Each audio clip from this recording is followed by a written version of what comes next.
ذوالقرنین کے معنی ہوتے ہیں دو سینگوں والے، کرن کا معنی سینگ ہوتا ہے، کرنین تثنیہ کا صیغہ ہے، دو سینگوں والا۔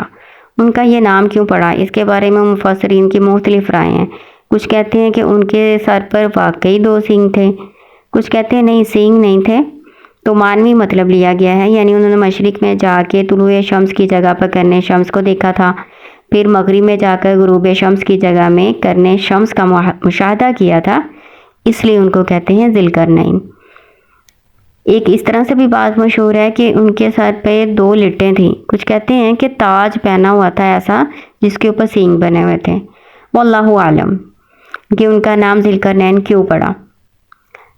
قرآن میں بتایا گیا ہے کہ ذوالقرنین ایک عادل حکمران تھے جن کو اللہ تعالیٰ نے اسباب و وسائل کی فراوانی سے نوازا تھا۔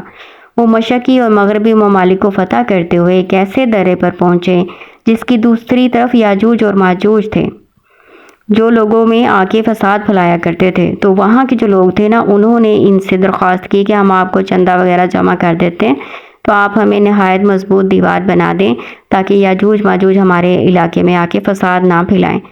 تو انہوں نے یاجوج ماجوج کا راستہ بند کرنے کے لیے ایک نہایت محکم بند تعمیر کر دیا۔ ذوالقرنین نے ان کو بڑی مضبوط دیوار بنا دی، ایسی دیوار کی جس کے اوپر چڑھ کر آنا ممکن نہیں تھا، اور نہ ہی اس میں نقب لگائی جا سکتی تھی، یعنی سوراخ وغیرہ بھی نہیں اس میں کیا جا سکتا تھا۔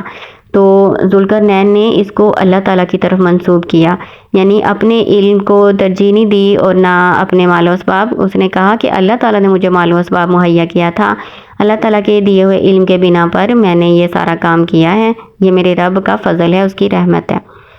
تو ساتھ یہ بھی بتایا کہ جب اللہ تعالیٰ کا وعدہ آ جائے گا، یعنی قرب قیامت، اللہ تعالیٰ اس کو ڈھا دے گا اور ہموار کر دے گا۔ دکا کا مطلب ہوتا ہے توڑ توڑ کر، کوٹ کوٹ کر اس کو ریزہ ریزہ کر دینا، یعنی قرب قیامت یہ ریزہ ریزہ ہو جائے گی۔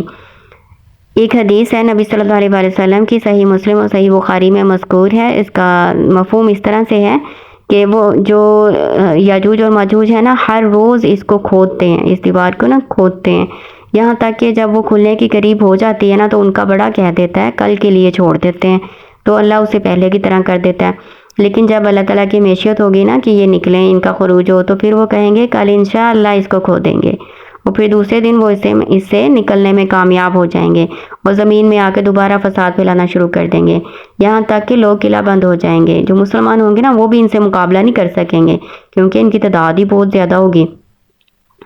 تو زمین والوں کو ختم کریں گے، سب تباہی مچا لیں گے، پھر آسمانوں کی طرف تیر پھینکیں گے، وہ خون آلود لوٹیں گے۔ بالآخر اللہ تعالیٰ نا ان کی گدیوں میں ایسا کیڑا پیدا کرے گا جس سے ان کی ہلاکت واقع ہوگی، یعنی ان سے کوئی بھی مقابلہ نہیں نہ کر سکتا، اللہ تعالیٰ خود ہی ان کو ماریں گے کسی وبا کے ذریعے سے۔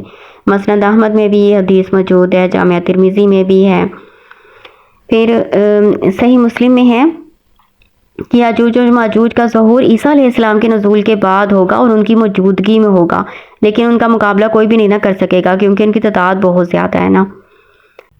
یاجوج ماجوج کے متعلق بہت سی خرافات مشہور ہیں، اس کے علاوہ اسرائیلی روایات کی بھرمار ہے، لیکن اصل حقیقت یہ ہے کہ یاجوج ماجوج اللہ تعالیٰ کی انسانی مخلوق ہے، آدم علیہ السلام کی اولاد میں سے ہے، وہ کوئی عجیب الخلقت مخلوق نہیں ہے، عام انسانوں کی طرح ہی ہے۔ اس بات کی تصدیق صحیح بخاری کی حدیث سے ہو جاتی ہے جس کا مفہوم اس طرح سے ہے، بسم اللہ الرحمن الرحیم۔